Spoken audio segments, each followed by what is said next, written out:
High, কেমন আছেন সবাই? অনেক তো হলো আপনাদের রিকোয়েস্টের ভিডিও।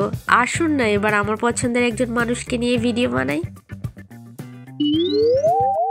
কি ভাবছেন? তাই প্রশ্নই আসে না। তাই ছাড়াও লাইফে এমন অনেক মানুষ থাকে যাদেরকে নিয়ে অনেক হ্যাপি থাকা যায়। আমার সেই পছন্দের মানুষটির নাম হলো বিনা, যার সাথে আমি নির্দ্বিধায় আমার সব কথা শেয়ার করতে পারি। সে আমার কমফোর্ট জোন, জেনজি ভাষায় যাকে বলে বেস্ট ফ্রেন্ড। সেই সময় দুজনেই ছিলাম একেবারে চুল ব্যাড়, আর এখন আমারটা ডাইনি ঝাঁটা। বিনা খুবই ফ্রেশ মাইন্ডের একজন মানুষ।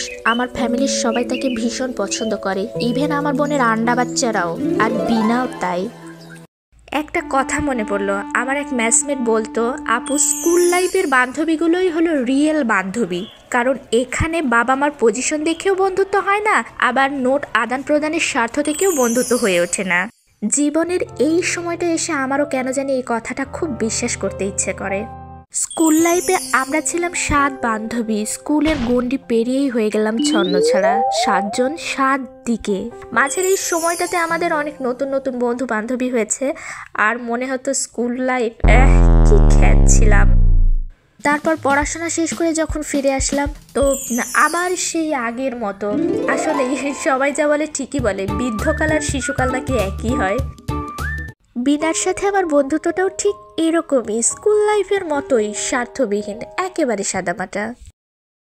আনফর্চুনেটলি ওর সাথে আমার বন্ধুত্বটা হয়ে ওঠে অনার্স একদম 3rd ইয়ারের শেষে অথবা ফাইনাল ইয়ারের প্রথম দিকে, এইরকম আর কি। আমরা একই ডিপার্টমেন্টে পড়তাম, তারপরেও কেন জানি 1st ইয়ার 2nd ইয়ার এই সময়গুলোতে আমরা কেউ কাউকে চিনতামই না। ওর সাথে একটা ছোট্ট স্মৃতি আপনাদের সাথে শেয়ার করছি। এটা ছিল মাস্টার্স এক্সামের একদম লাস্ট দিনের একটা ঘটনা। এক্সাম দিয়ে আমরা ফিরছিলাম।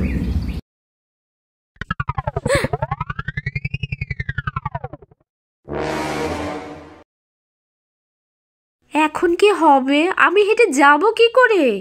রাস্তার ওই পাশেই তো মুচি বসে, চল এটা নিয়ে সেলাই করে নি। পাগল নাকি? এটা 4 রাস্তার মোড়, মুচি তো বসে রাস্তার ওই পাশে। তাও এক কথা, চল ওই দোকানে গিয়ে একটা শপিং ব্যাগ নিয়ে আসি। তারপর এটা হাতে নিয়ে যাবে কে মুচির দোকান পর্যন্ত? তোর সমস্যা নেই বাবা, এটা আমি হাতে করে মুচির কাছে নিয়ে যাচ্ছি। তাহলে চল। কি রে, স্যান্ডেলের তলিটা কই গেল? এখানেই তো ছিল। সেই তো, চল। সবাই কেমন তাকিয়ে আছে দেখ। আরে থাম না, আর একটু খুঁজে দেখি। ওই দেখ, ড্রেনে। মনে হয় কেউ এদিক দিয়ে যাওয়ার সময় এটা ড্রেনে ফেলে দিয়ে গেছে। থাম, উঠাই। আরে থাম না ভাই, আমি তো উঠাচ্ছি, তুই শুধু ব্যাগটা ফাঁক করে ধরবি। এটা তো ড্রেনের নোংরা পানিতে ভিজে গেছে, আর শপিং ব্যাগটাও তো কাগজের। রাস্তার ওই পাশেই তো মুসি বসে, এটুকু সময় ব্যাগ ভিজলেও ছিঁড়ে পড়বে না। চল তাড়াতাড়ি। এই বিনা, এটা হলো বিনার ইন্টার লাইফের ফ্রেন্ড। এখন আমরা একই কলেজে পড়ি, বাট ডিপার্টমেন্ট আলাদা। তারপর ওরা 2 ফ্রেন্ড মিলে গল্প শুরু করেছে, আর আমি পাশে দাঁড়িয়ে ওদের গল্প শুনছি। এদিকে ভেজা স্যান্ডেলের তলির সংস্পর্শে কাগজের ব্যাগ অলরেডি ভিজতে শুরু করেছে। আমি শিওর বিনা এতক্ষণে ভুলেই গিয়েছে আমরা কোথায় যাচ্ছিলাম, কেন যাচ্ছিলাম, আর আমাদের কাছেই বা এখন কি আছে। একটা সময়ে বিনা গল্পের তালে ব্যাগটা আমার কাছে ধরিয়ে দিল, আর আমিও চুপচাপ নিয়ে দাঁড়িয়ে আছি, আর মনে মনে ভাবছি, আল্লাহ, না জানি কখন যা ভেবেছিলাম ঠিক তাই। কিন্তু ঘটনা হচ্ছে, ওর বন্ধুর পায়ের ওপর না পড়লেও পারত।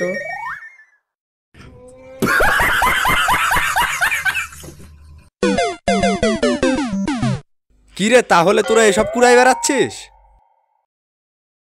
আরে ওই এরকমই একটু স্যাবলা টাইপ, তুই বাদ দে তো। আপা আপনার জুতা। কৃষ্ণকলি কবিতার সার্থক রূপ হচ্ছে সে, কবির ভাষায় কালো মেয়ের কালো হরিণ চোখ আর মুক্ত বেনি পিঠের পরে লোটে। তার মতো মায়াবী এবং মিষ্টি মেয়ে আমি খুব কমই দেখেছি। তার লম্বা চুলের বেনি আমার খুব ভালো লাগতো। দেখতে দেখতে অনেকগুলো সময়ই কেটে গেল। কর্মসূত্রে সে এখন আছে আমার থেকে শত শত মাইল দূরে পার্বত্য চট্টগ্রামের পাহাড়ি বাচ্চাদের নিয়ে। তো এই ছিল আমার বেস্ট ফ্রেন্ড বিনা। আর কি বলবো, আসলে প্রিয় কোনো মানুষ সম্পর্কে বলতে গেলে সময় শেষ হয়ে যাবে, কিন্তু তার সম্পর্কে বলা শেষ হবে না। লাস্টে একটা কথাই বলি, ওর মতো একজন ভালো মনের বান্ধবী পেয়ে সত্যি আমি মাঝে মাঝে নিজেকে খুব লাকি ভাবি। মনের মতো একজন বান্ধবী পাওয়াও কিন্তু খুব ভাগ্যের ব্যাপার।